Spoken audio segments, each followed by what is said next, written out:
Hello ಸ್ನೇಹಿತರೆ, action ಬಜಾರ್ಗೆ ಸ್ವಾಗತ. ಬೆಂಗಳೂರು ನಗರದ ಹೃದಯ ಭಾಗದಲ್ಲಿ ಇಂಡಿಪೆಂಡೆಂಟ್ ಹೌಸ್ ಹುಡುಕ್ತಿದ್ದೀರಾ? ಹಾಗಾದ್ರೆ ಈ ಪ್ರಾಪರ್ಟಿ ನಿಮ್ಮ ಗಮನಕ್ಕೆ ತಕ್ಕದ್ದು. ಈ property 18th B cross Lakshmipuram, Hulsoor, ಬೆಂಗಳೂರಿನಲ್ಲಿ ಇದೆ. ಇದು ಇಂಡಿಪೆಂಡೆಂಟ್ ಹೌಸ್ ಪ್ರಾಪರ್ಟಿ. ಒಟ್ಟು ಜಾಗದ ಏರಿಯಾ 500 ಚದರ ಅಡಿ. ಗ್ರೌಂಡ್ ಫ್ಲೋರ್ ಮತ್ತು ಫಸ್ಟ್ ಫ್ಲೋರ್ ಆರ್ಸಿಸಿ ಬಿಲ್ಡಿಂಗ್ ಹೊಂದಿದೆ. ಪೊಸೆಷನ್ ಫಿಸಿಕಲ್ ಆಗಿದೆ. ಬೆಂಗಳೂರು ನಗರದ ಪ್ರಮುಖ ಸೆಂಟ್ರಲ್ ಪ್ರದೇಶಗಳಲ್ಲಿ ಒಂದರಲ್ಲಿ ಇರುವುದರಿಂದ ಉತ್ತಮ ಸಂಪರ್ಕ ಮತ್ತು ಉತ್ತಮ ರೆಸಿಡೆನ್ಷಿಯಲ್ ಮೌಲ್ಯ ಹೊಂದಿದೆ. ಕುಟುಂಬ ವಾಸಕ್ಕೂ ಹಾಗೂ ದೀರ್ಘಕಾಲಿಕ ಇನ್ವೆಸ್ಟ್ಮೆಂಟ್ಗೂ ಇದು ಪರ್ಫೆಕ್ಟ್ ಆಯ್ಕೆ. ಮತ್ತು ಮುಖ್ಯ ವಿಷಯ ಏನು ಗೊತ್ತಾ? Reserve price 1,04,00,000 rupees.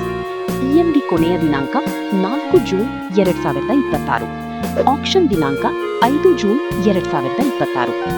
ಹೆಚ್ಚಿನ ಮಾಹಿತಿಗಾಗಿ ಸ್ಕ್ರೀನ್ ಮೇಲೆ ಇರುವ ನಂಬರ್ಗೆ ಕರೆ ಮಾಡಿ. ಇಂತಹ ಇನ್ನಷ್ಟು ಪ್ರಾಪರ್ಟಿಗಳಿಗಾಗಿ ನಮ್ಮ ಪೇಜ್ ಅನ್ನು ಫಾಲೋ ಮಾಡಿ.